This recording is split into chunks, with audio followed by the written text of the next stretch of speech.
So y'all know how sometimes you get a class of kids and they're just so special you can't believe it, and they turn in their work and they do their best stuff. You know how this happens every now and again, and it just renews your faith in the profession and in human beings. Anybody recognize that? All right, so look around on both screens and you're gonna see the people who make us feel this way. Honest to golly, you are quite a group. So I am holding, you cannot see this up close, but this is a long list that fills the page of everybody who's actually ready to present today. We will not get to all of you, we will get to a lot of you, and we'll get to everybody else next week. But in beginning, we just want to thank you so much for your diligence and your excellent work. The exit tickets from last week's session were amazing to me. People just reflected so deeply in response to Sarah Loken's presentation. And your comments were so insightful. They were just remarkable, and I couldn't ask for people to think more deeply about their professional practice and about what all this means for kids. So thank you so much for what you did. I want you to think again before we formally get started, as we always ask you to think about what you really want to derive from today. As you listen to your colleagues, as you possibly present your own ideas, what can you walk away with? And from our perspective, we want you to enjoy the collegial experience of what has been created by everybody together. That's one thing. A second thing is we want you to think about colleagues in your own building that might really like to know about some of these specific project ideas, because you're going to hear about such great stuff that we're hoping that when this experience draws to a close, you'll be reaching out to other people and telling them what you got out of it, but also saying, hey, I heard about this great topic that you might want to consider, and here's where you get to the plan and take a look at it. Finally, we hope you'll also identify any questions that you have that we can still address next week and in the future to help you become an even better practitioner. So those are our hopes.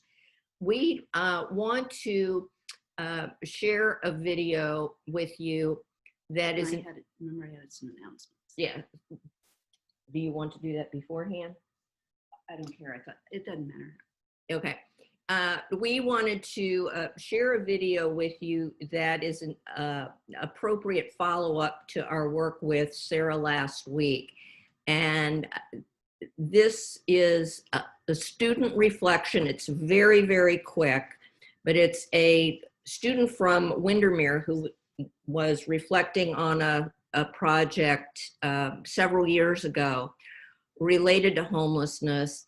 And we want you to just take in what this young lady says, and it's going to be the topic of a very quick discussion for you in a very small breakout room in just a few minutes.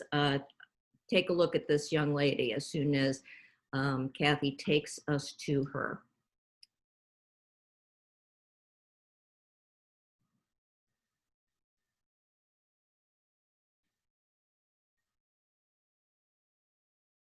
My class took a field trip to a homeless shelter, and I felt like different when I went there. I felt I would always remember the smiles on everyone's faces because they seemed happy but sad at the same time, almost as though they were hurt inside.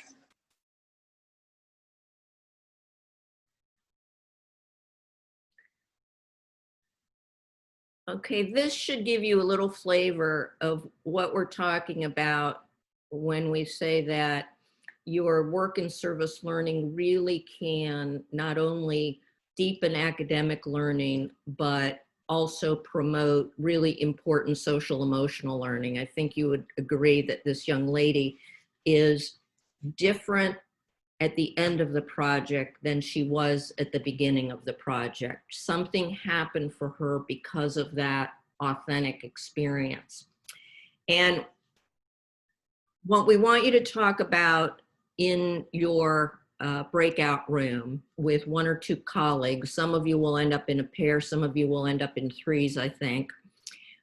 What we want you to talk about, in the same way that this young lady had some experiences that changed her going forward, if possible, we'd like you to identify how you as a teacher might be thinking, feeling, behaving differently going forward from this experience.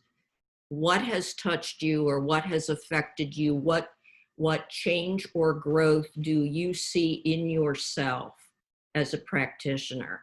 All right, we're going to release you. This will be a 4-minute breakout and then we'll bring you back. All right.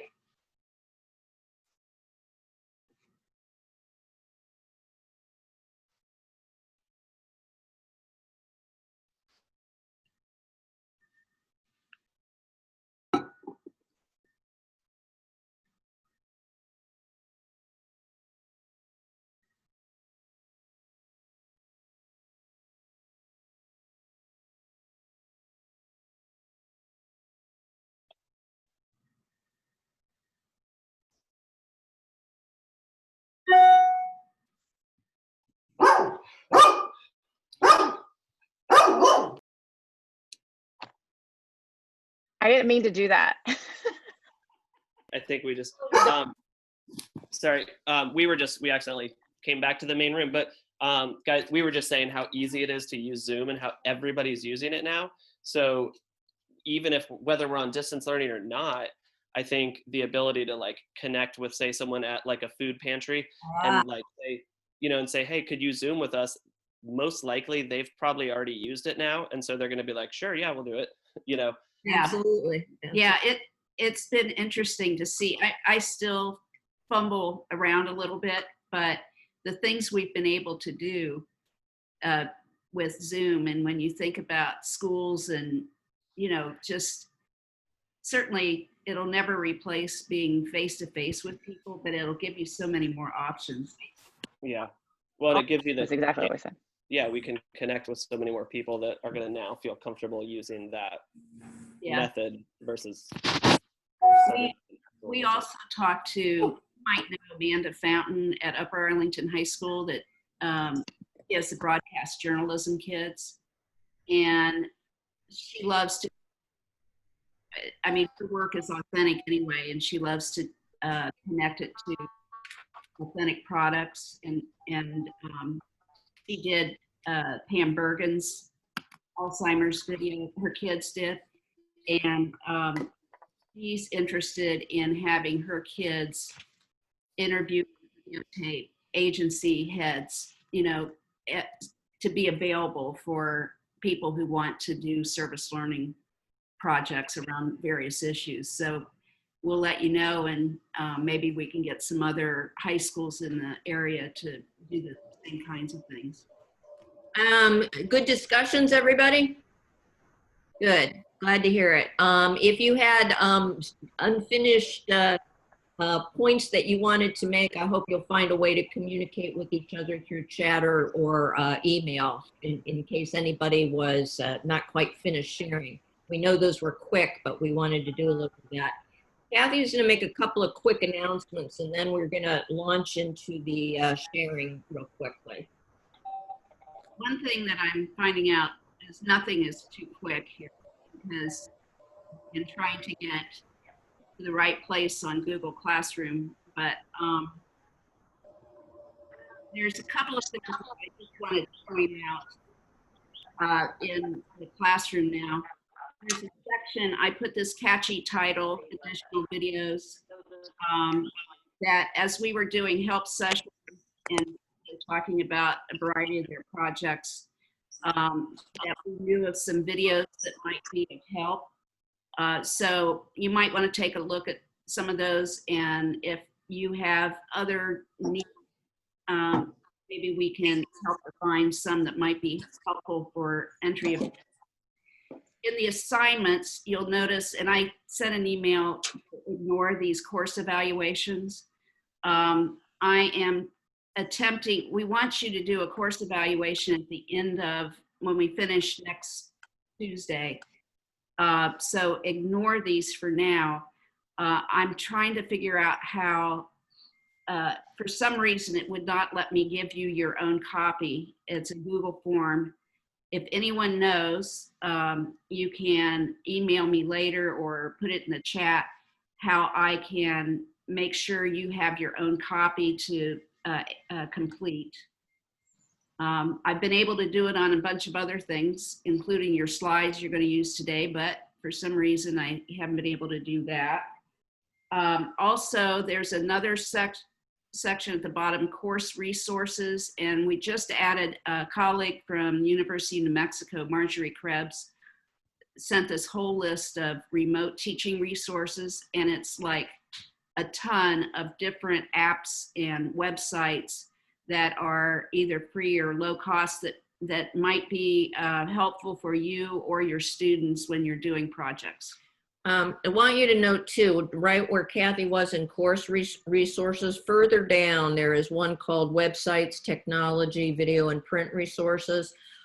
We started out with some suggestions for people, but that's a document that you can add comments to. And so as you're coming across things, whether they are technology apps or useful websites that you've discovered that you think other people might benefit from, by all means, please consider that an open document for you to build upon, please. All righty, if we can go back to view here. All right. Well, they can. Okay. Okay, let me explain the format for this so that we can go through this as smoothly as possible and still make sure that everybody gets some feedback. We're going to put up the slides one person at a time, and when you see your slides come up, unmute yourself and give us your pitch, and please, by all means, tell us why you're excited about the project. Some of the other details are things that we can read for ourselves. So I'm more concerned about your emotional investment in the idea than the details that, like I said, are easily gotten through reading. At the conclusion of each person's 2 or 3 minute pitch, we're going to ask for one comment from somebody else in the class to talk about, just, you know, quickly tell them what you like best about that or what struck you about their idea.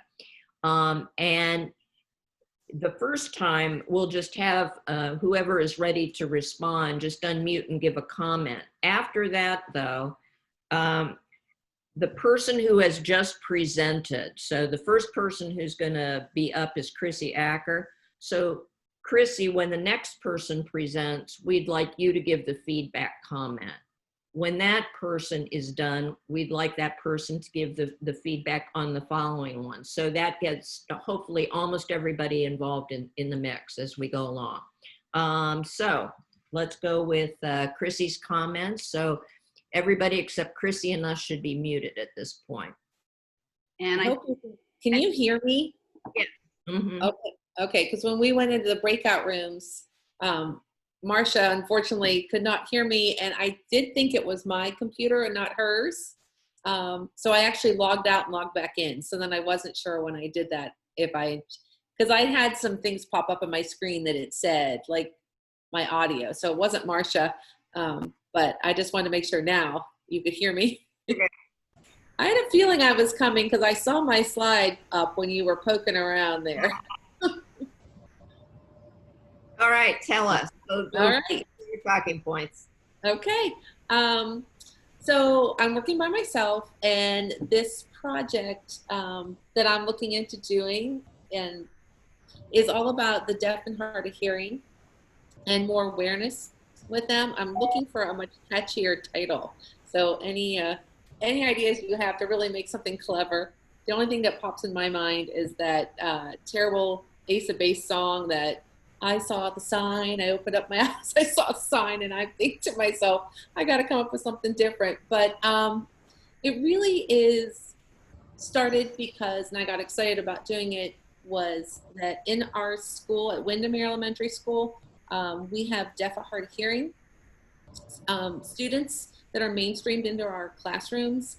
And after reading a book before I took this class, A Song for a Whale, there's the main character is a deaf and hard of hearing main character. And that kind of got me thinking about those students at our school and how they've been there, yet I really hadn't honestly, given them as much thought and consideration as I have now. And so then, segue into taking this class, I started to think about what is there a way to learn more about them, learn from them more, and then even think about the deaf or hard of hearing members of our community and how are they supported. So the whole project is kind of based on like inclusion and empathy for those, as well as learning from them and their culture and how things might be different for them. So some of the action or some of the ideas that, and I don't really know yet the service piece of it, like how I want that to look, but Ryan, I'm talking. So the service pieces I'm looking at maybe are looking at the deaf and hard of hearing, like children's books that are out there and how they're represented, and maybe having my class like research that and look into it, and maybe that could even lead to like fundraising efforts to get more of those types of books in our libraries, or not even just in our school library, but in other libraries, something of that nature. Thought about collaborating with those students in our school and maybe doing a project with them, and not sure what that project might be. Maybe it's not even anything related to deaf and hard of hearing, but just working with them and realizing the relationships we could have with those students. Thinking about supporting the deaf and hard of hearing community organizations. Ryan, I'm so sorry. All right, all right. And so thinking about the deaf and hard of hearing community and what we might be able to do to support those members in our community. I know that there's a older, like an elderly care facility. Can't remember the name of it off the top of my head, but just looking at maybe working with somehow to give back to that group. All right, that's great. Okay. And I was going to say, there are all kinds of curriculum connections that I could get into. Absolutely. And we are so pleased with your work. You have thought of lots of great possibilities. Would somebody in the class chime in and tell us what struck you about Chrissy's idea, please?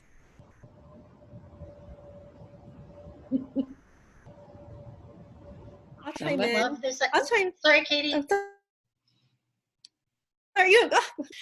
Well, and Catherine may want to piggyback, but as a school counselor, I'd love to work with you too, Christy, because we're in the same building together, and I love this. I love the ideas. I think there's so many great options here as far as action ideas, and I just think of how empowered not only the kids in your class would feel, but the kiddos in the deaf and hard of hearing program as well. So I think that I think you did a fabulous job. I love that it's very kind of organic, and I think that it's a project that will kind of, you might get that start, but I think it'll be really interesting to see where those action ideas, what ends up happening. You did. That's wonderful. Thank you, Katie. Okay, now we are learning as we go how to facilitate this in the best way. And I think we learned from Chrissy's excellent job there. I think that it is the most important thing is to tell us why you picked this idea.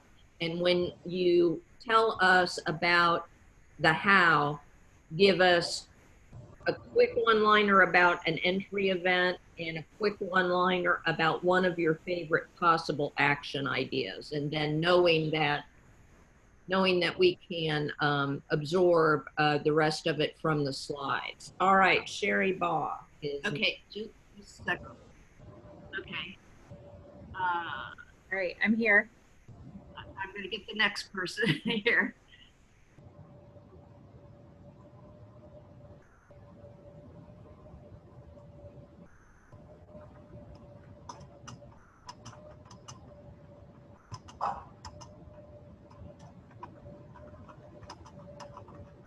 Okay, and we're going for 2 minutes apiece. So Sherry, give us your best 2 minutes, kiddo.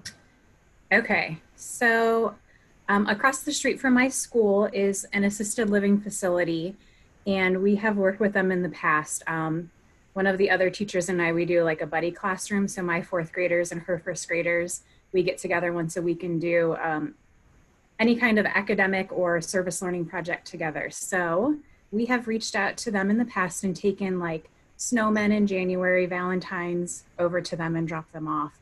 And so I wanted to expand that. So we are looking at teaching about different challenges that aging adults face. And so we have some picture books that we will read, some short videos. I found a pre-assessment that I can use for like pre and post to see how they've grown. I've reached out to some different experts in the field that are willing to Zoom with us. My most exciting thing though is that we plan to use Flipgrid to do digital pen pals. Oh, wow. So like my fourth graders will record a short message, and then their aging adult that they're matched up with, they will respond and send the message back via Flipgrid. So it's kind of cool. So that was my big thing that we're gonna do. Fantastic. So Chrissy Acker, what do you think about that? I love that you're taking something that's already there and thinking about how you could make it like deeper, more meaningful. I have to say though, are you think they'll be okay with the Flipgrid part, the elderly with the? Yeah, I talked with their activity director yesterday, and Carla in this group actually helped me realize that there will be someone there who can help them with the technology part if they can't figure it out. So yeah, I was worried about that too, but Carla made me feel confident that they could handle it. Yeah, I think it is an easy app to use once, you just hit record, right? Yeah. And I think Awesome. I think a lot about doing more than one thing at a time. So you're building relationships, you're teaching your kids curriculum, and you're also teaching older adults how to use technology. So yeah, and I think that, most of the kids have grandparents that will be facing some of these challenges, and it just really, builds empathy and helps you understand that the adults that are aging are facing some different things that we're not necessarily always aware of. Right. Great job. good. Great job. Thank you. Elizabeth. Hey, so are you guys ready? Yeah, go ahead. Okay. So my project is called Seeds of Hope. A couple years ago, we were lucky enough to get a grant and start a community garden at Hastings Middle School in Upper Arlington.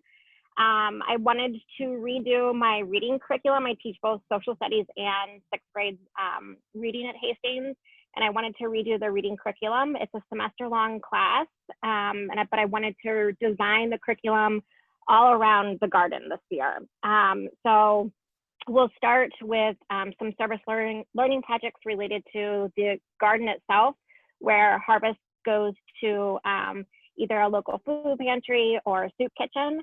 And then the entry point for that would be, there was a really neat video I found of a young girl that's the same age as my students called Katie's Crops, where she did some really cool stuff, where she gave her harvest to a local soup kitchen and was able to feed a lot of people. I also wanted to do, hopefully do some sort of compost project. We had a senior last year that did a capstone project and donated compost bins. So I wanted to go a step farther and have the students do some sort of cafeteria to garden compost program. And again, I found another really cool video as an entry point to that. And then to conclude this semester, I wanted to do some sort of legacy project and team up with Jim Redding from Granville. Granville has an amazing garden, and he works with his high school students to do legacy projects. And I was hoping they could virtually or in person talk to my students about the legacy projects they've done to give back to their garden and also their community.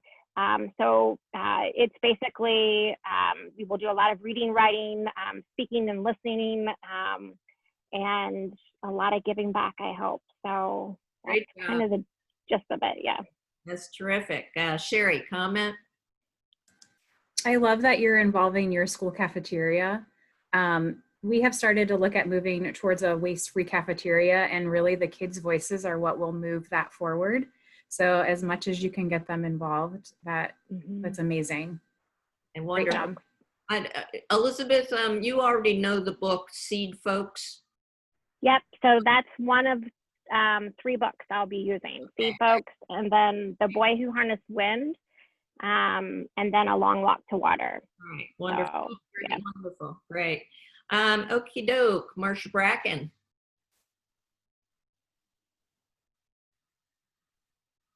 Is Marcia on?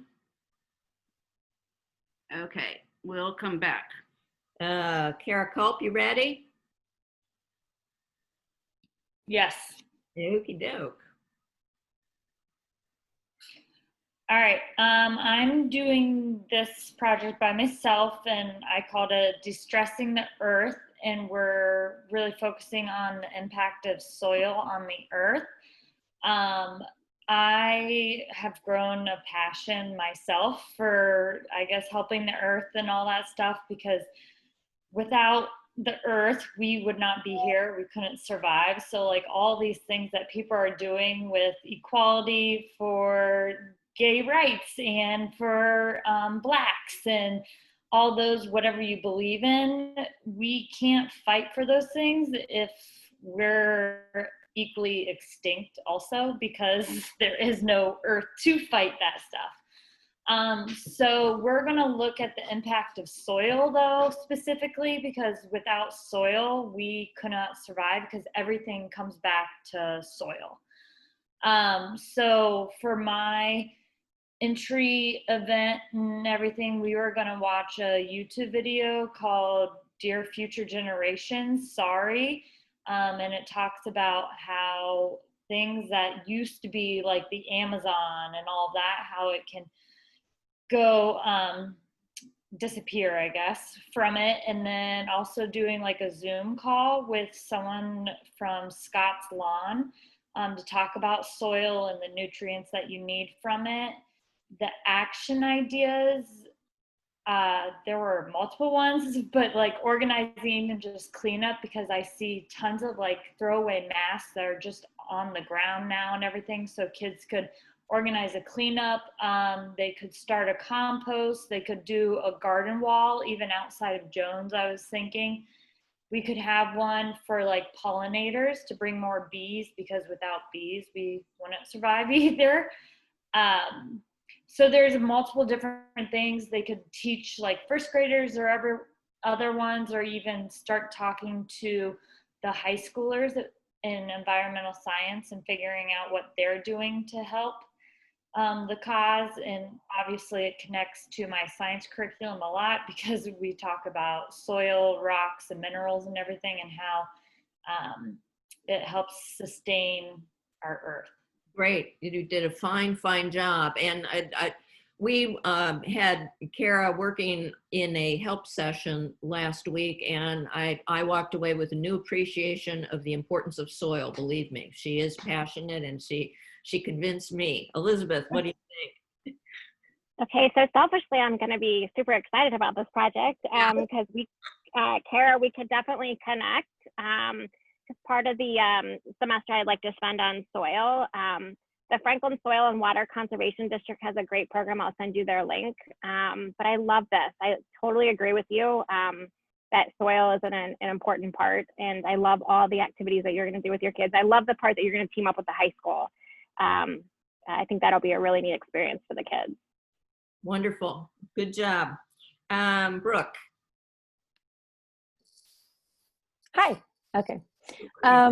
Well, I'm working by myself at Hastings Middle School. I'm going to do a thing called Udabands, which is a program set up to sell these bracelets that are made in Guatemala. It's set up to raise money for students for well, it was just Guatemala, but now they're working in Zimbabwe as well, to attend high school, because in those countries, school is only paid for up to about 6th grade or 8th grade, depending. And so they don't get to carry on. The purpose is to talk about the importance of education with my students. One of the things we do in the class is talk about our future planning. So the education, how it would help in poverty if we can keep education going. And so one of the reasons that the project kind of struck me, I've been working at Hastings for a few years now on the outreach program where we all get involved. And one of the things that I get back from feedback from the students is they're not always buying in. They all want to do something. They're all very passionate about helping, but I don't know that they always get emotionally connected to it. For instance, we've done a few projects in my class and it's usually about, am I getting graded on it? And so they're happy to help, but they kind of lose that connection. One of the things I like about this is the intro event. We're going to watch a video, a few videos over the weeks about the project, but then they get to actually choose the child they're going to support. Yeah, that'll help. So they go through and they get to choose the child from, it's almost like one of those dating services. They read the bio, pick the kid. And we're going to put it into groups so that they can compete, which always seems to add the drive for the class. But then the great thing is once they raise the money, they'll actually get to talk with the student they chose. They do a Skype through the students.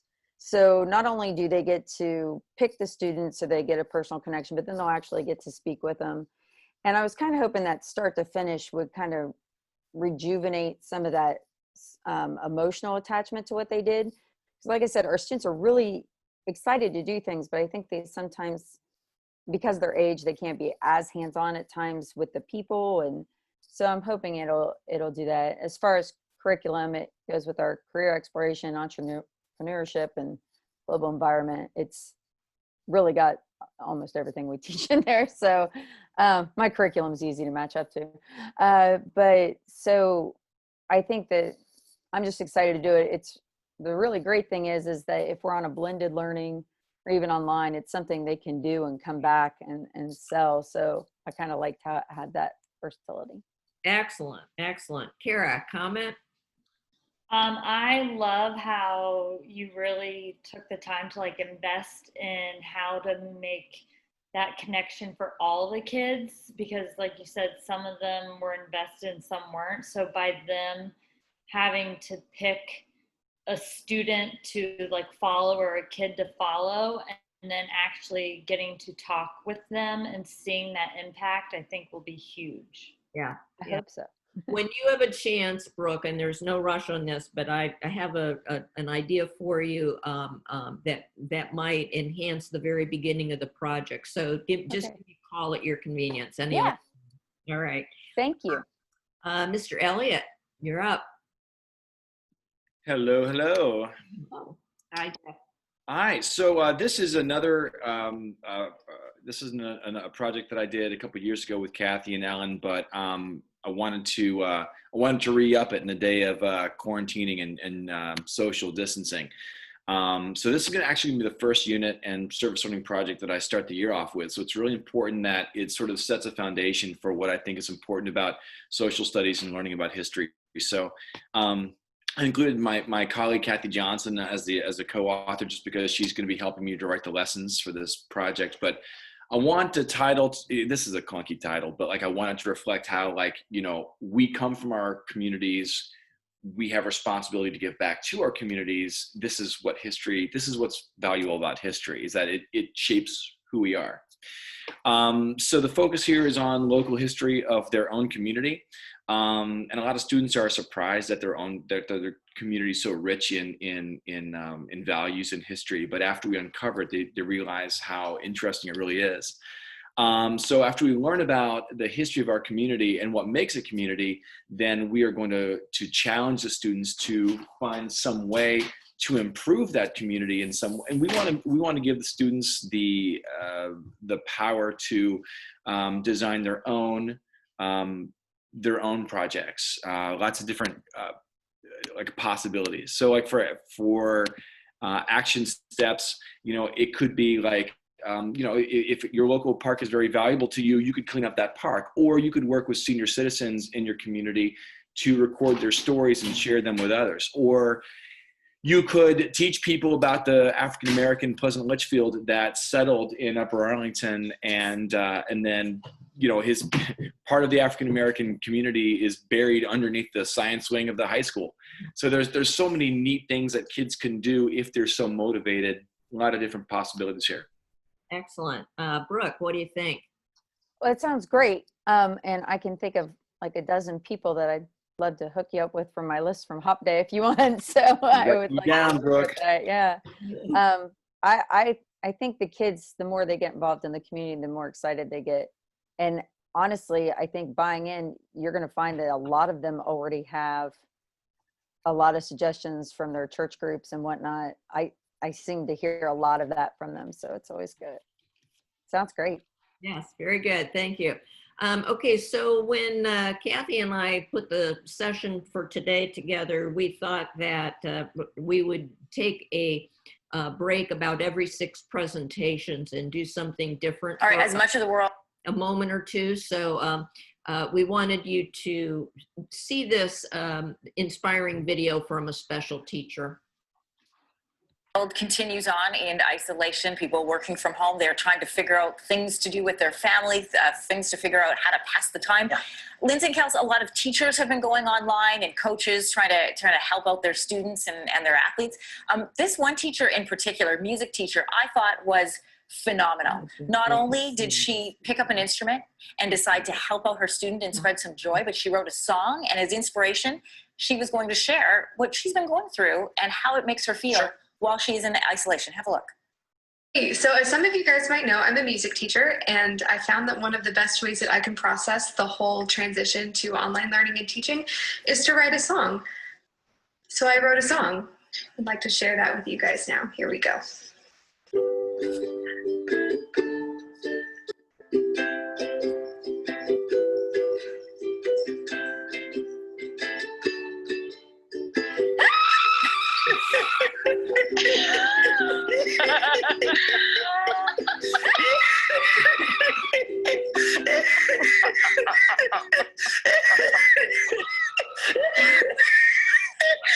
Oh my God, that's awesome. That is, I was not expecting that. Had some of you seen that before? Yes, my favorite part's just the newscaster can't control himself. I know. That's the best part of it. I would agree, absolutely. Let's see, Trisha Fellinger. I thought we were taking a break. No. Okay, no. Let me get to her.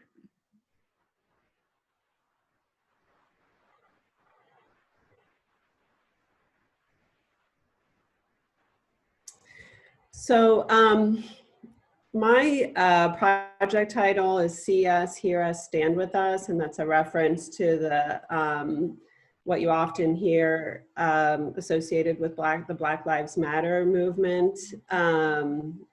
We see you, we hear you, we stand with you, but kind of reversing it so that this project is really about empowering students and elevating their voice and using their voice then to educate others, especially teachers and their classmates on what it's like to them. And so I work with a group of students, ambassadors of change. It's not an academic class, but it's a group of students who have self-selected to be in this group. So I don't have to really worry about motivating them. They will be totally into this.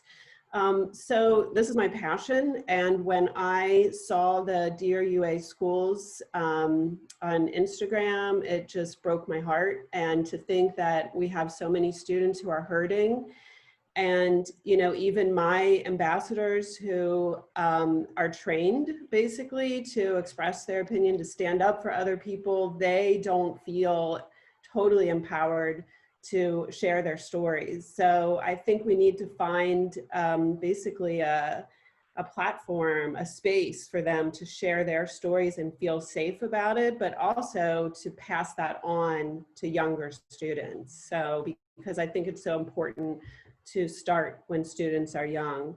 So my idea is that my hook is that I'm going to take some samples from those Dear UA Schools stories for students to read, and representing not just students of color, but other marginalized students, LGBTQ students, students with varying abilities. And then I'm also going to bring in, I've talked to some of my former students who experienced a lot of discrimination when they were at school and didn't express that until after they graduated. And so I'd like them to come in and talk to my students about their experiences, and that they wish they would have shared their story while they were in school, and how now that they're adults, they realize it took them so long to get over that, but also to give them hope for it, that they are very successful now. So those are my two hooks.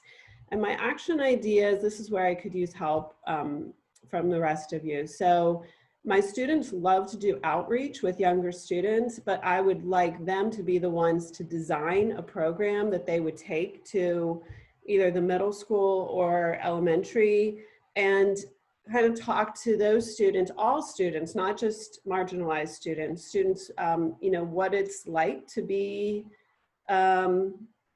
students who are not accepted, who do not feel like they belong, and also what is belonging. And empowering younger students to share their stories.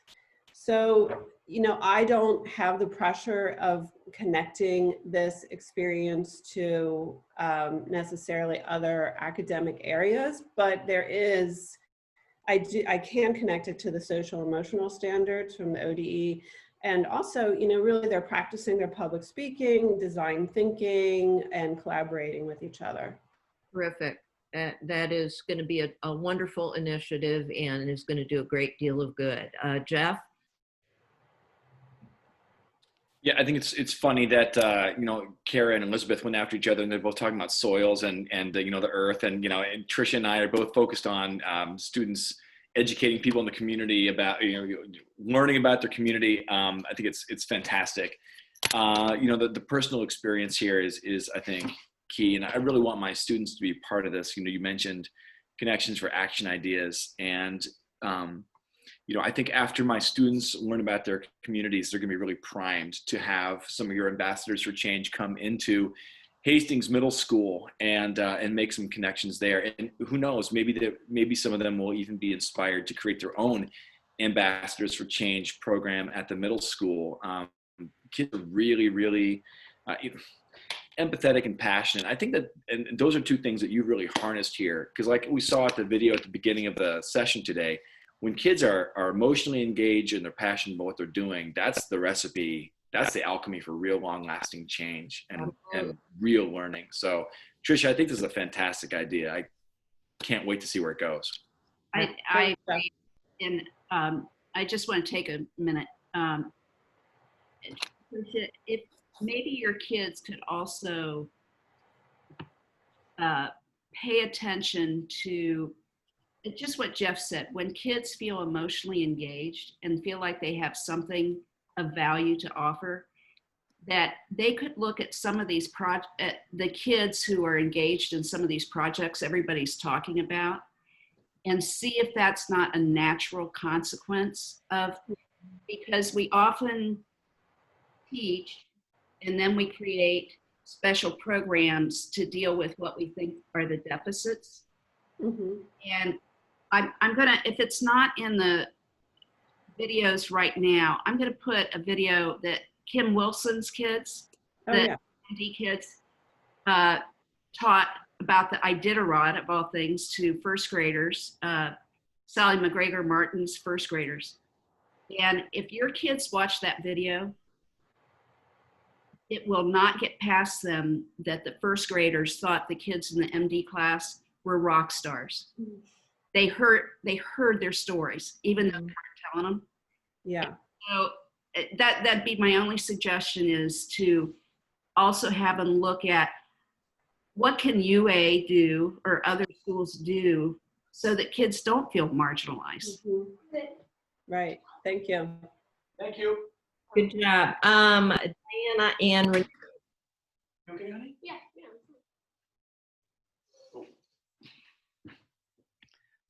Hi guys, we are former teachers, contractors now doing service learning work for Pickerington schools.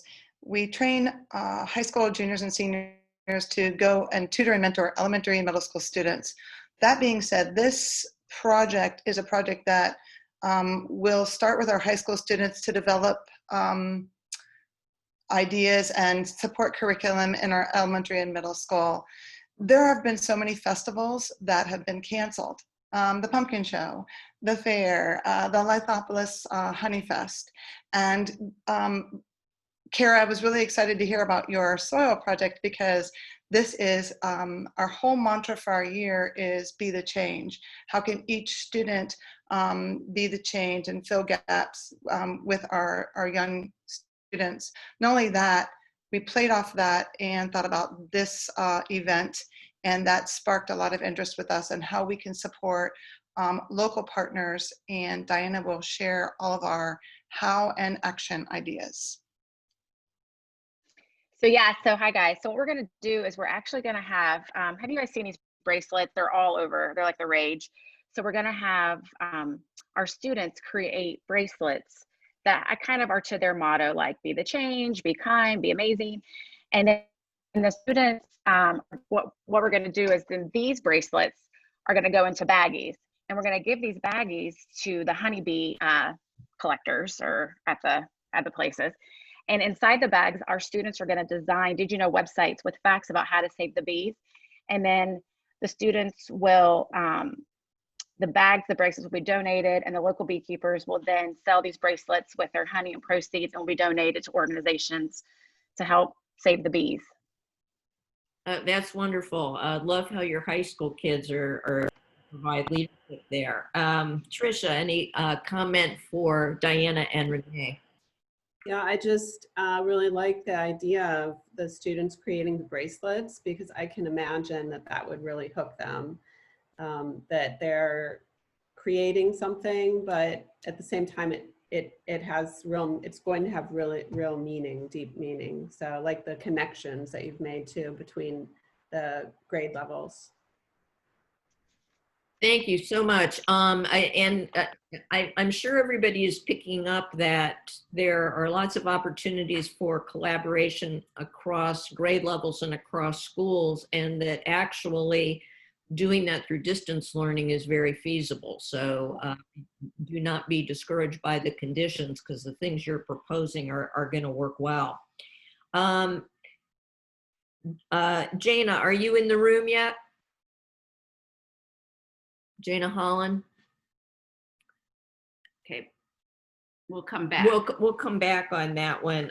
Karen. I don't think he's here yet, but we could, sorry, can you hear me? Yeah. Do you want Mark and I can go over. Okay, you can do that. Or we can wait until she comes back, whatever you prefer. Either way is fine, but I just don't want to mess you up on. Oh, you're not. Either way. Go ahead. Okay. Mark, are you there too? Yeah, go ahead. Okay, so just a little background. There's a little girl who was in Jana's class this year who her brother has cancer for the second time, and he's going through treatment. And she wrote this little book just on her own during like a writing free write time that's about a little girl with cancer, just to help kids who have cancer or kids who have a sibling going through cancer, like, you know, just to give them a way to be comforted. And so it's called The Worry-Free Bear. And it's about how this little girl gets a bear that helps her not worry when she's going through treatment. So, okay. Mark, do you want me to just talk through the slide? Sure, go ahead. Okay. Or you jump in whenever. So basically, Tess, the girl who wrote this, was in my class while we were writing Golden Bears A to Z, that book. Her older brother was on that project. So she brought it to us with this cute little idea and wanted to do just a little fundraiser in her classroom with her students. And we kind of decided to take it and see if we could run with it a little bigger and do more of a large scale sale of the book with 100% of the proceeds going to local, probably Children's Hospital. We don't have all those details figured out, but still finding a way to keep Tess involved. She's obviously writing it. She's did a little video to get her classmates, since now we're in the sort of distance learning and all separated, but designing little bears that will be on the end pages of the book, and kind of keeping the kids involved so that and they can sort of assist in the sale of the book and everything. And our thought is that we'll get people that maybe want to purchase the book for themselves, or sort of pay it forward in the sense that maybe they'll buy a book to be donated to someone at Children's Hospital, a book and a bear as well. So there's the worry-free bear that we would find a vendor to get these bears. So you could essentially purchase a book for a child in Children's Hospital. They'll get a book and a bear, and things like that. Or like on a larger scale, a company that wants to do a big donation could donate, like 50 books to the hospital. Yeah, you might very well get some for their combo. That would be great. That would be and great. Jana, who's not, she's in this class, not here right now, has already done watercolor illustrations for it. It's super cute. So we're it's been a little tricky as far as involving. We want to definitely continue to involve a lot of kids at the school. Obviously, it's a little tricky in the current climate, but we're kind of working through all of that. And we have a publisher we've already used, things like that with the Golden Bears book. So we've got a lot of background info on there, but obviously it's close to us. We've all, the whole family's gone through Greensview. So definitely connects. That's great. That's great. Diana, you want to comment? Yeah, I just want to say that is so emotionally engaging for students. I mean, you hit all of it: student-led, student voice, empathy. It's meaningful. I think the kids are gonna it's a great idea. I absolutely love it. I would hope my kids would be part of a project like that one day. So love it. We're going to take a break in just a second. I wanted to mention to the Greensview group, Jana is such a marvelous artist, and it's wonderful that she is generating those drawings. I think she could also inspire some student art that you could use in the promotion or in some aspect of the project, because there's an artistic expression out there among the kids that could be tapped as a part of this as well, and she'd be a terrific mentor in that regard. So you may be able to mention that to her, that we spoke in praise of her talent and what that might be able to inspire with kids. Well, I think you will agree that we have had a fine beginning and lots of impressive work done by everybody. Let's take a break and come back in about 7 minutes, all right? We'll see you for the next part shortly. Take a break, everybody. For some reason, on my calendar, I've written down that it's on Thursday. Is it Tuesday or Thursday? Tuesday. It's next Tuesday? Okay. I haven't checked in a while, but is it Frontline or however we registered for this course, it was listed as Thursday. Oh, what? So so I haven't checked today, but it was listed in Frontline or whatever that it was Thursday. What? So did it come from us or? No, it was how I registered through, through Jones. So at Aaron's end. Oh, okay. I'm glad you told us. Thank you so very we'll much. clarify it. Yeah. I'll check right now just to see if it still says that.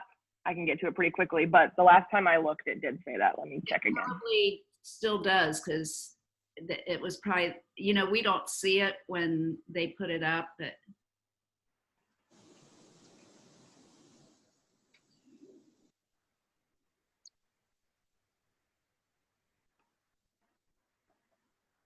Kathy and Ellen, will you be sharing these slides with us so we can see all the work and all the detail? Because I left out a lot of stuff in mine because my kids like walked in like right when I was so distracted. So are we able to like go back and actually look at all of them? Because I see great websites attached. I see great the connections attached.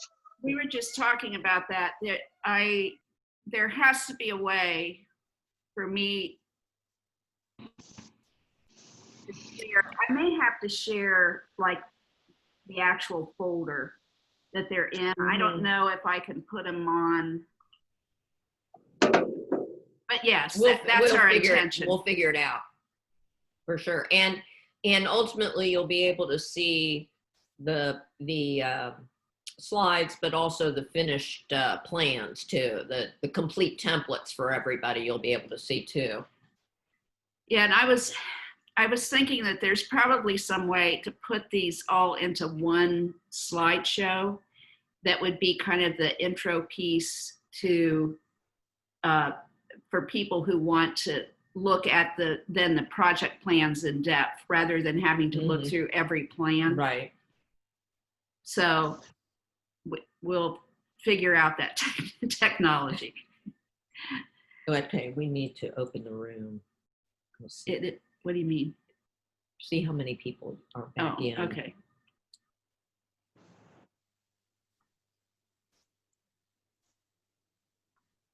Okay.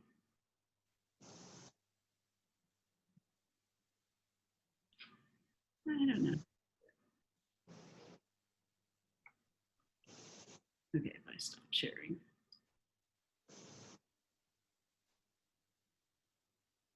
Okay, we're good. Okay, welcome back, everybody. Are we? You can all hear us again? Yeah. Marcia Bracken, you are our next presenter. Okay. And hopefully everyone can hear me okay. All right. All right. My title is Northland Necessities. I would like to hope to create an online store for our Northland families and community, providing them with free hygiene items. The rationale is just to determine and supply specific school community needs, and with a long-term goal of partnering with student success stores. If you're not familiar with them, they are a nonprofit that currently are in 11 different Columbus City schools.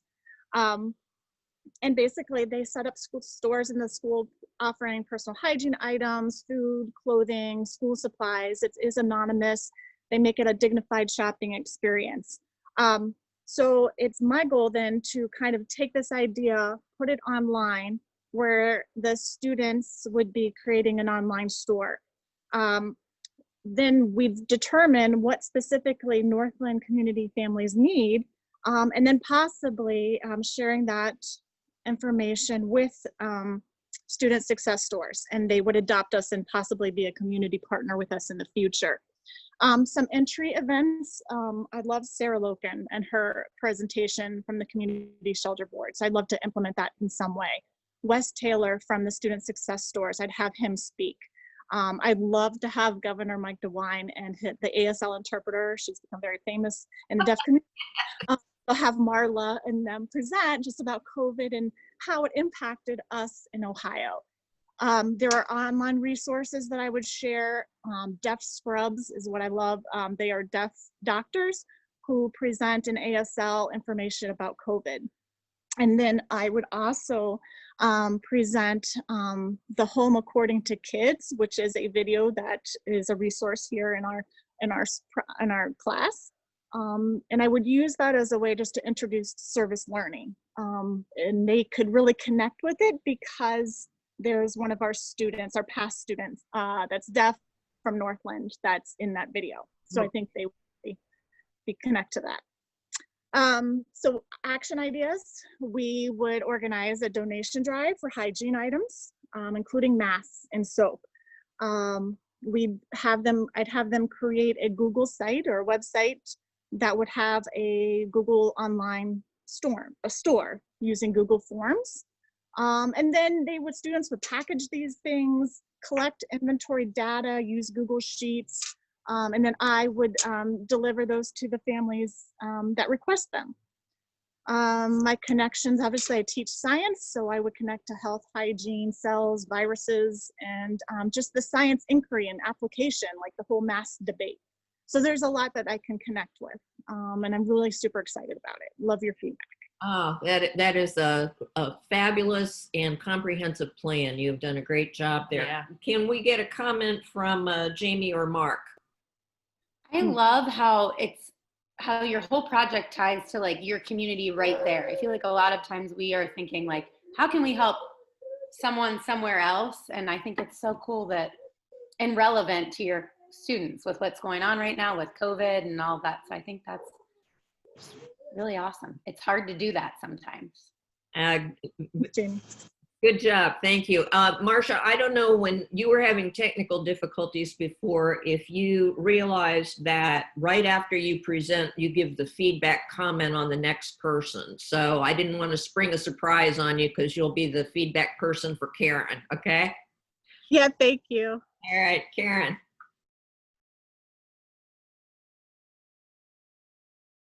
Is Karen on?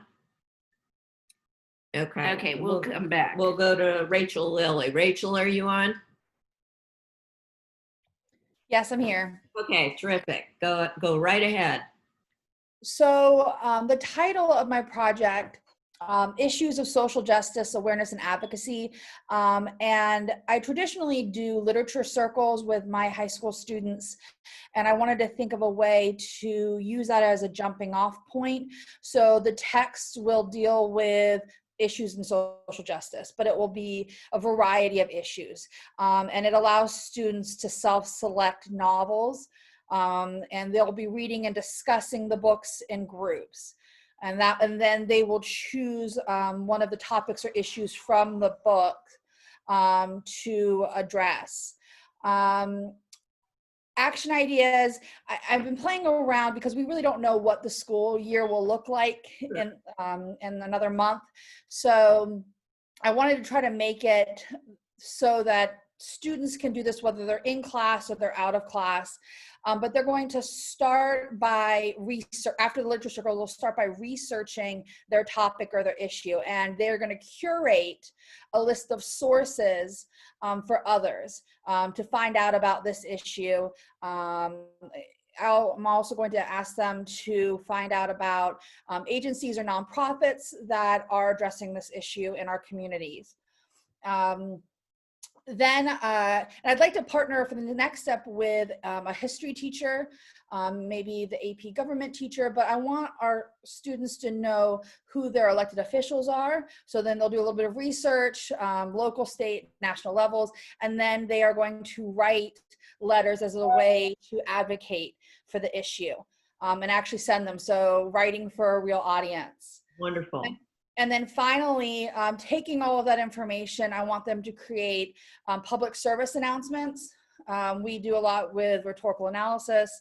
So we'll study and look at how are these crafted, look at diction, look at how appeals are used, and then they're going to apply that knowledge to create their own public service announcements that can be shared. I'd like to share them at the high school level, but maybe even partner with an elementary or middle school teacher to share the information so that the students can make those connections.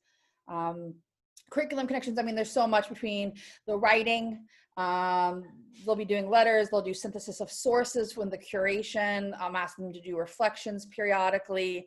They'll also be teaching MLA format, how to write an annotated bibliography, the rhetorical analysis, and of course, speaking and listening skills throughout with the group work and presentations. Excellent plan. If Steve Shapiro isn't already aware of what you're going to do, yeah, you've already clued him. That's great. I had talked to him about this last year as I was trying to kind of think about how I could do this, but Bexley has started something called Bexley Connect, Uh-huh. where they have compiled community members that are willing to share their skills or speak to students. And I thought this would be, I'm thinking about how I can incorporate that and have community members that might be tied to these nonprofits or agencies or have experience with these issues to come in and speak, maybe Zoom if we're online. Great, great. Marcia, comment for Rachel? Rachel, it's wonderful. It's so relevant, making great connections to your curriculum. Then, of course, just the authentic work that you're having these students going to create with the writing for a real audience, the public service announcements. The list goes on and on. I mean, it's a great project. I'm super excited for you. Thanks. Too. And I just want to, this is a comment for Rachel, but it's really for all of you. You know, we've taught courses in service learning for almost 20 years. And we always get good projects from people. I don't know that we've ever had so many projects that have such clear, rigorous content, you know, curriculum standards attached to it. It's very easy for people to get excited about the service piece and lose sight, not lose sight, but the curriculum is not always as clear. And I'm just so proud of what you've done. Absolutely, absolutely. Amy Miller, Sarah Oberlin. Hi. Hi. Okay, so we are doing the Hunger Helpers, and Sarah's going to give you a little background, a quick background, and then I'll go through a little bit of what we're doing. Okay. So this is actually not a brand new initiative. Amy and I have been working in partnership with our students and Heart to Heart Food Pantry in Grandview for about 6 years now, I think. And so it's been an ongoing service learning project for multiple groups of students. We're fortunate enough to keep our kids for 2 years in a looping situation. So the kids get hands-on with unloading supplies of food from Mid-Ohio Food Bank, stocking the shelves at the pantry, collecting donations. We've gotten involved with another classroom in the school on their reducing food waste in the cafeteria and being able to rescue unopened, non-perishable items from the cafeteria that we donate. And then we also do a big gift drive around the holidays that involves the whole school. So it's really been a great ongoing project, but we're kind of in a comfortable zone where we know what we do, and every month kids go and volunteer, and we have kind of like a system in place. And so we are kind of excited about this opportunity that, given the pandemic and our inability to do the physical face-to-face volunteering and having to rethink what we're doing, that this is an opportunity for us to have the kids take a step back and dig deeper into some of the underlying reasons for hunger, and then also barriers to our local community helpers like Heart to Heart, because we know that COVID-19 has impacted things like bus routes. It's impacted communication. Some people don't think the food pantry is still open. And so it's kind of giving us an opportunity to both dig deeper into the education piece of it and then also look for alternate ways of continuing to provide service. That is excellent. And, you know, like you said, it gives the kids an opportunity to look at underlying factors, but also maybe to learn about people who are trying to approach change on a systemic level. Yeah. So Amy is going to tell you a little bit about what we think going forward. Go for it, Amy. And so we were just thinking about, you know, an obvious natural connection is to talk about with our kids all the way COVID has affected them. And then, you know, so that'd be our entry point, and then getting them to, you know, just be more global and think about how it impacts others. We're thinking if they could create some kind of a survey possibly. I don't know that we could have some of the people at the food pantry do, if we could connect it on a personal level to hear some people's stories and how they're impacted.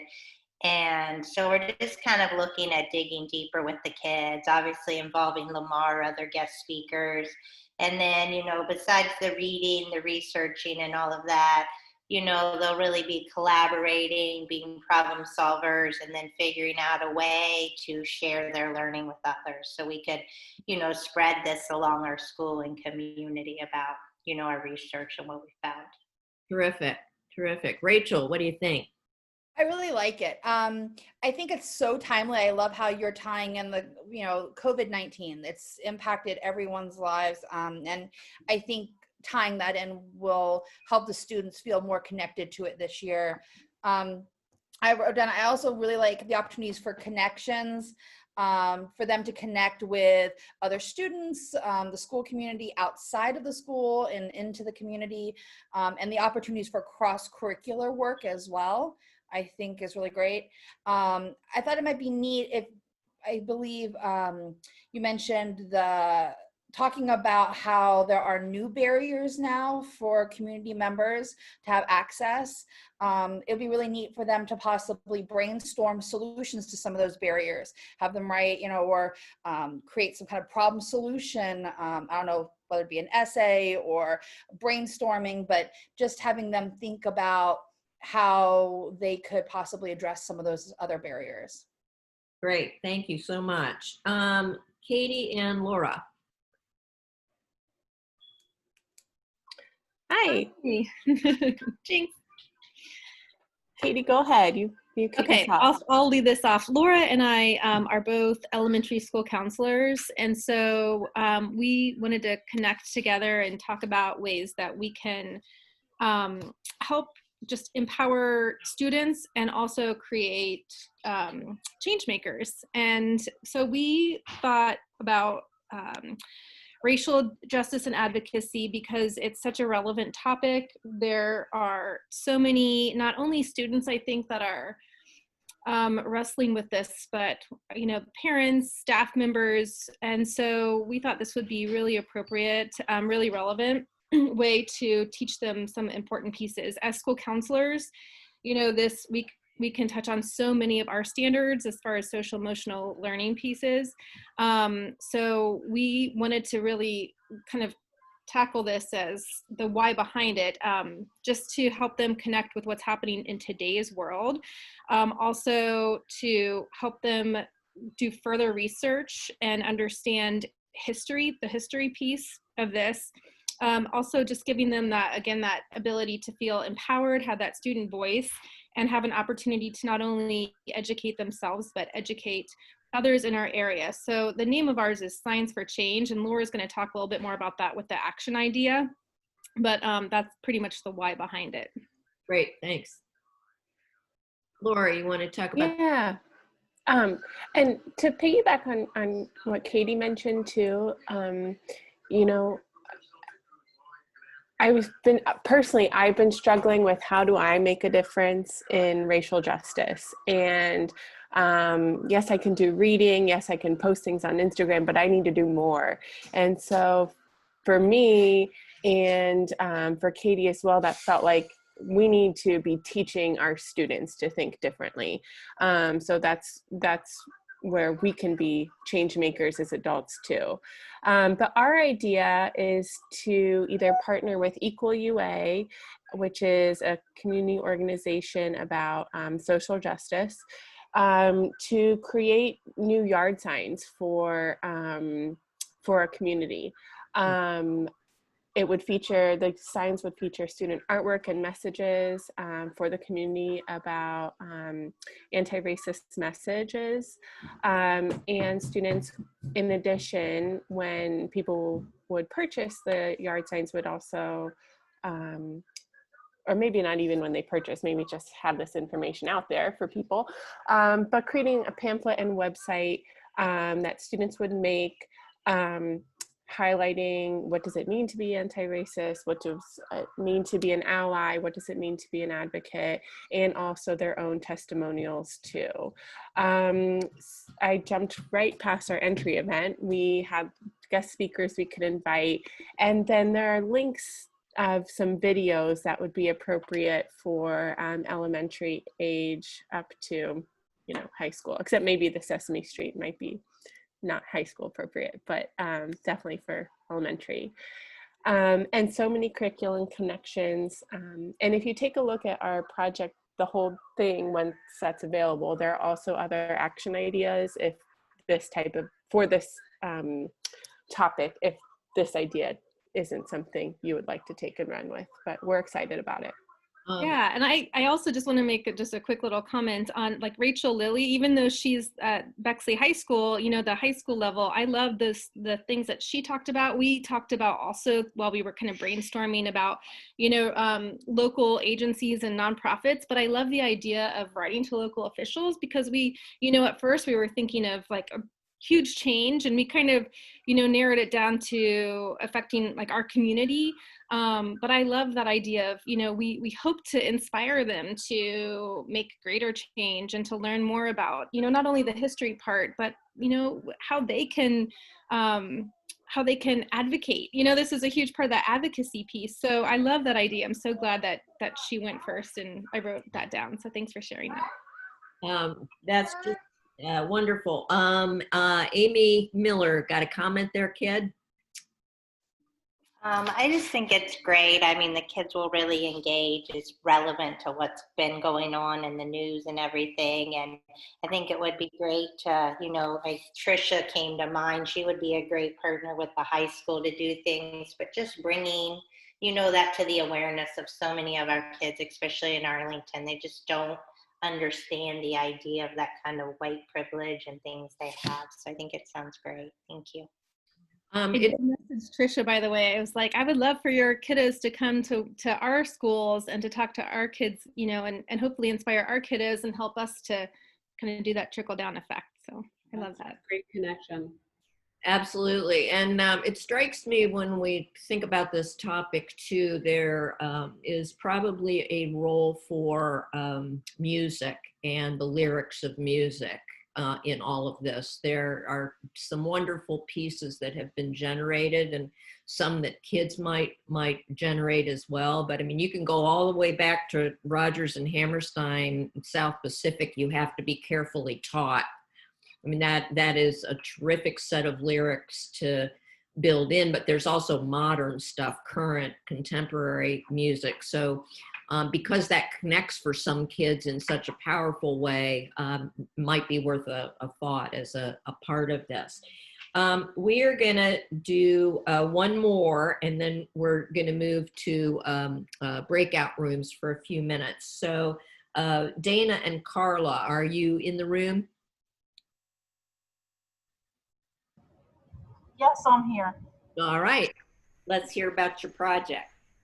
All right, I wanted to first say that a couple of years ago, actually 2 years ago, was my first year at West Broad, and I started a project which involved some stuff that you'll see in just a minute, and it kind of fell through because what I learned after being the first year teacher there at that school, I'm not a first year teacher, been teaching for 20 years,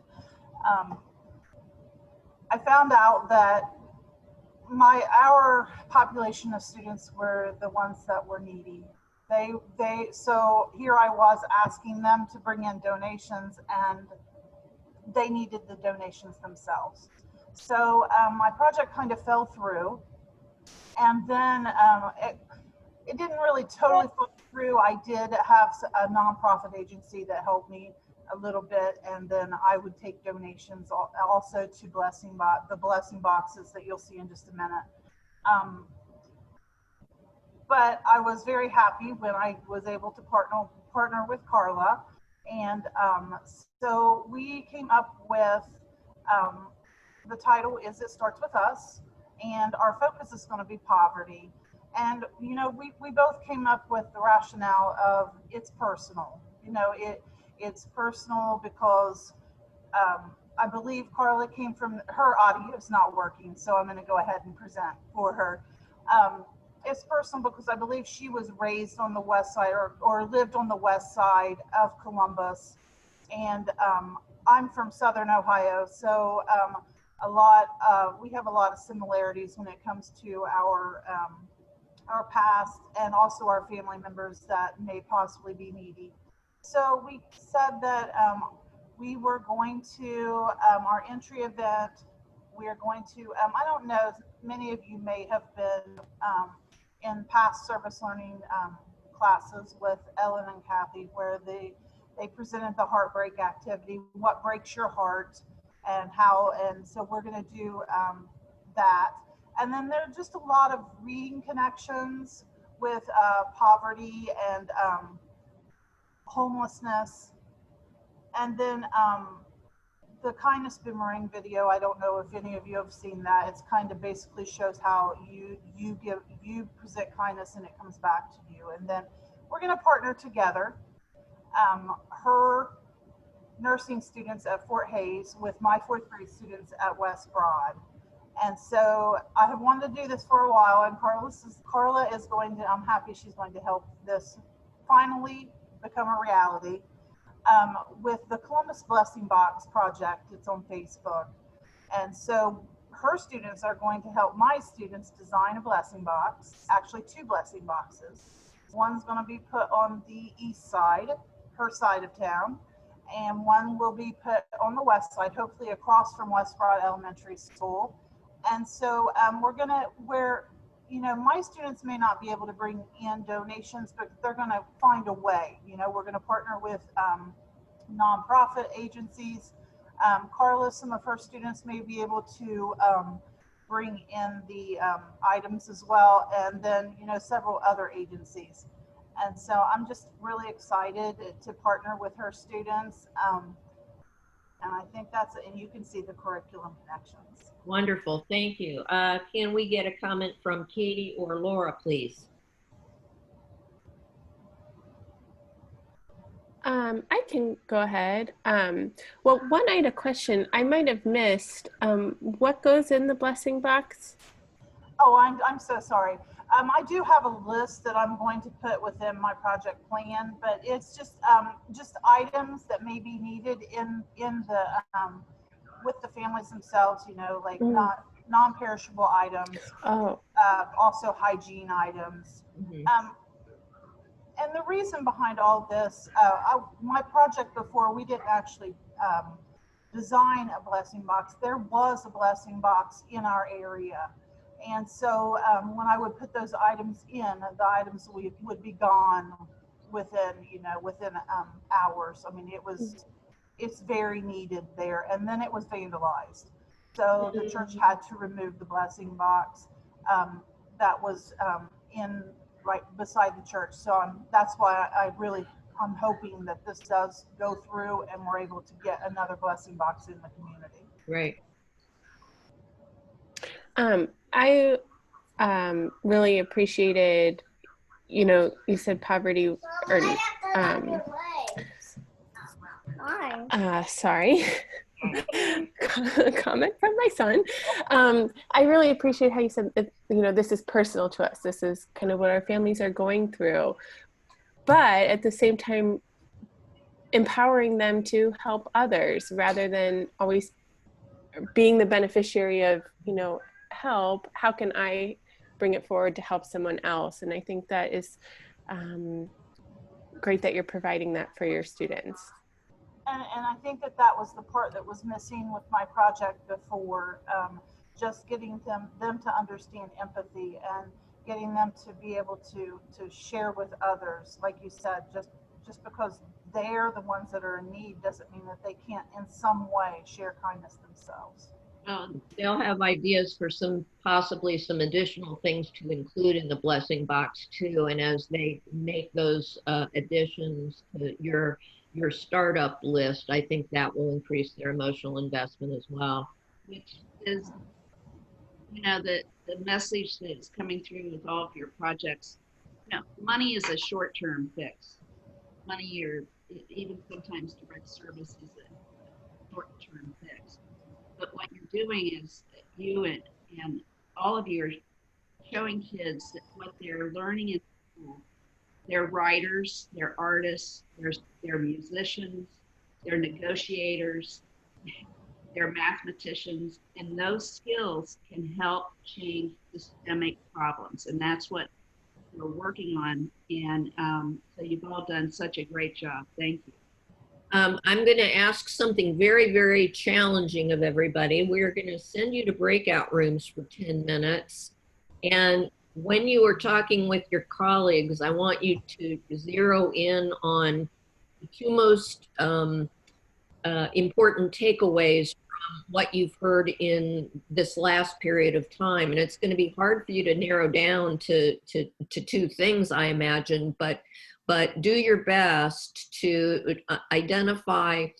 It can relate to possibly specific presentations that were especially moving to you, or it might be 2 lessons for professional practice, or it might be just your observations on the whole process. But what are you thinking and feeling right now about the last hour and a half? Chat with your colleagues, and we will then pull you back and close in large groups. So we'll see you in 10 minutes.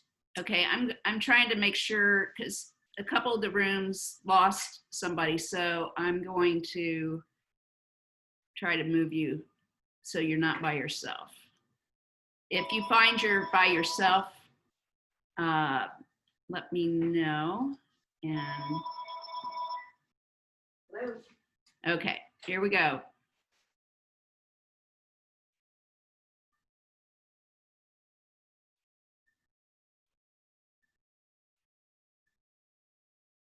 Yes, I'll be there.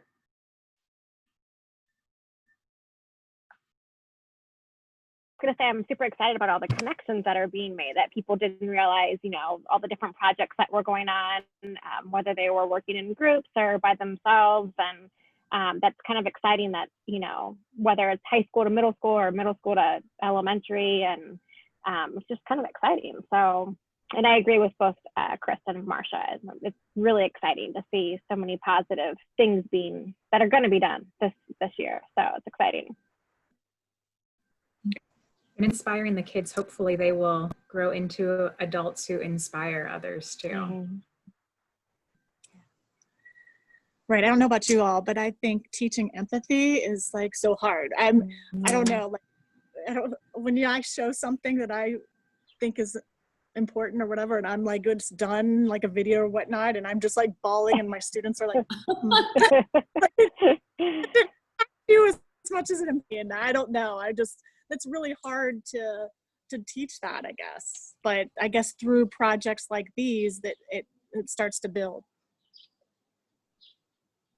Yeah, I was going to say, an earlier conversation I had with somebody else in another room, Marcia, we agreed on the same thing. It's really powerful to involve kids in these projects. And I think it becomes more purposeful then, and when they're hands-on, learning and see where it's going and how it's giving back to other people. I think just think that's super powerful and important. Yeah. I don't know. Yeah. Go ahead. Sorry, Chrissy. That sometimes, well, I guess there's two things when you talk about the empathy piece.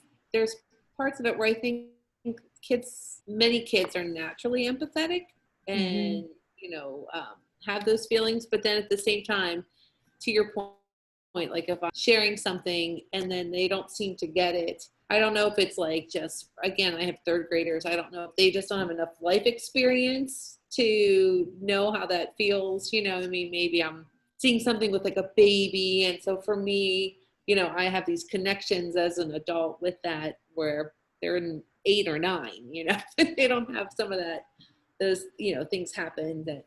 So I guess there's a piece where I think they're empathetic though. Like when I don't think of myself having to teach that. So I guess when you say that, it made me think that, I don't know, when they seem to always be very like the groups I've had, like I feel like they're mainly all caring little kids. Like they want to do something to help. Maybe they just don't know how. Mm-hmm. I don't know. No, you're right. I agree. I'm just thinking about what you said. Yeah, you make a great point. I don't know if it's just high school, different. Hi, Karen's volume isn't working, so I've been doing a lot of talking, and she's been messaging me. She's been messaging me her thoughts, so we're kind of a little awkward in the conversation. But we've just been kind of messaging. It worked when we earlier were in our group, so we've just been kind of communicating that way. So if you hear some lags between our conversation, that's why. Okay. So, sorry, Karen. I know you've had some issues with that. Yeah, it worked earlier, so I don't know, but we were just seeing, how we were like all the connections that can be made. All right, so let's get a couple of people. Tell us a highlight of your discussion with your colleagues just now. What jumped out at you that was important?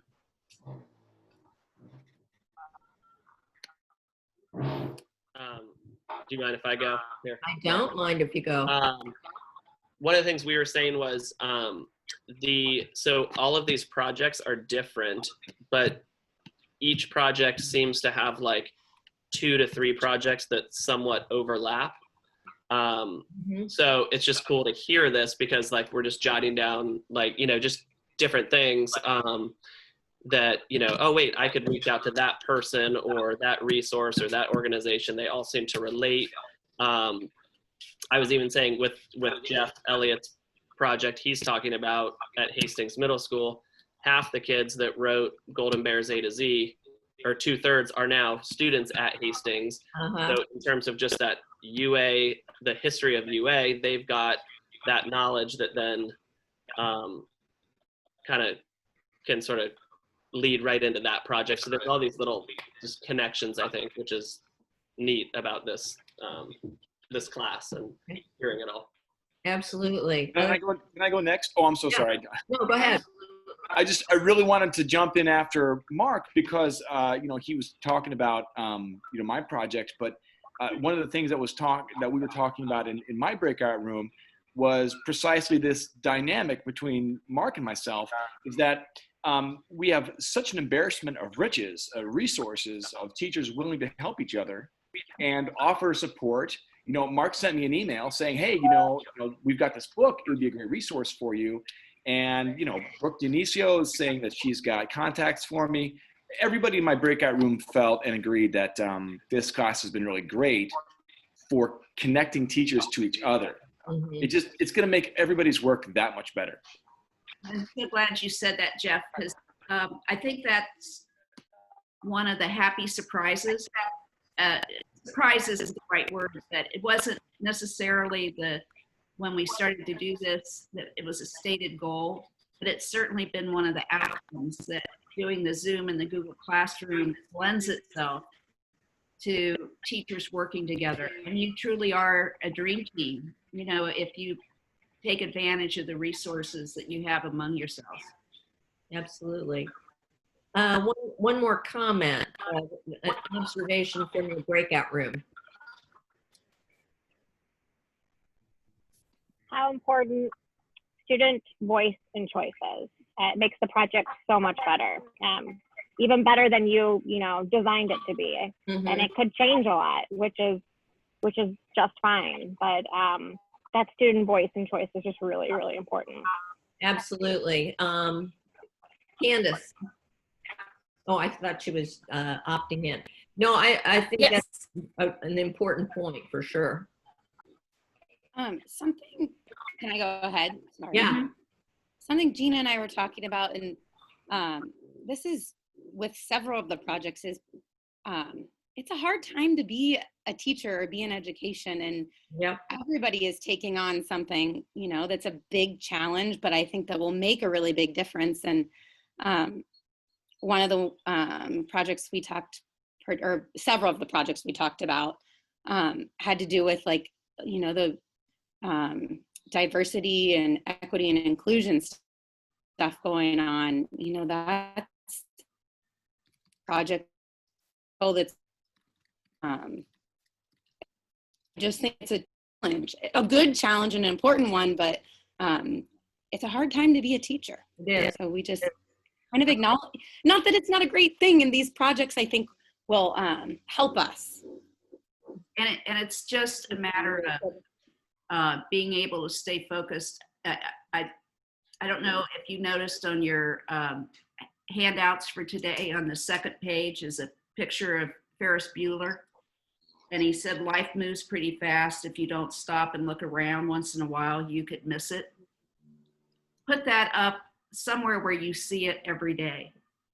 Because when school, actually, even before school starts, between now and the start of school, it's going to move pretty fast. Mm-hmm. And somehow, for your own sanity and to really do what you feel is important, it's going to be important to stop and look around and keep your eye on what that vision is.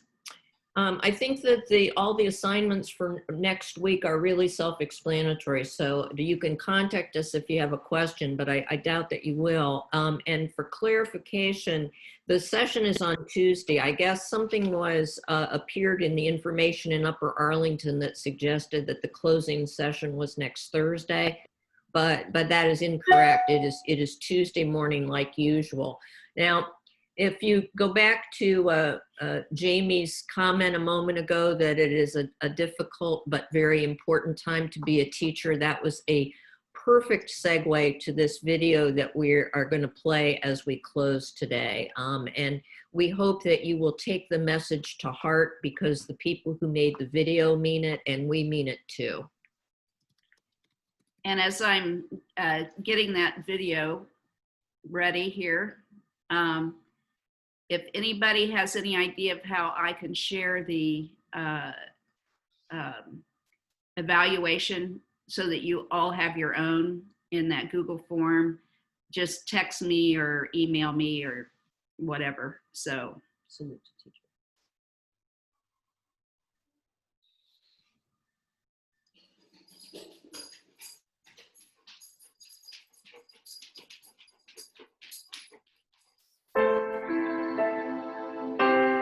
There are those who walk among us, who are champions of discovery, agents of change, and curators of passion.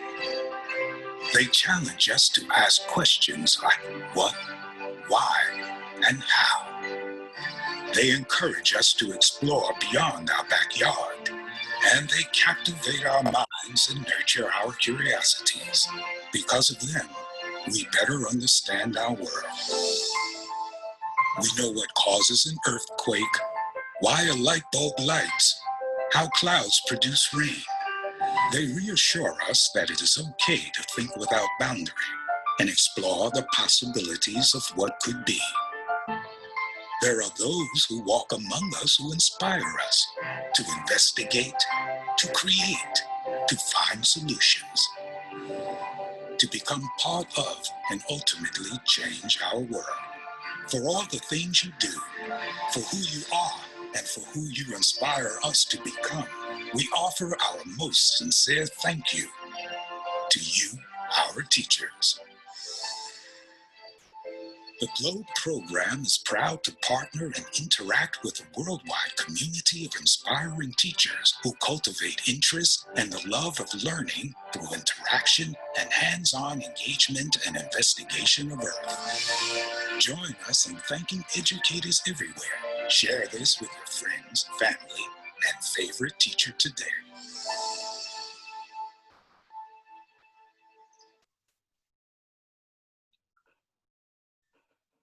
You guys are all our favorite teachers. Have a good week. We will see you Tuesday. Thank you. Bye-bye.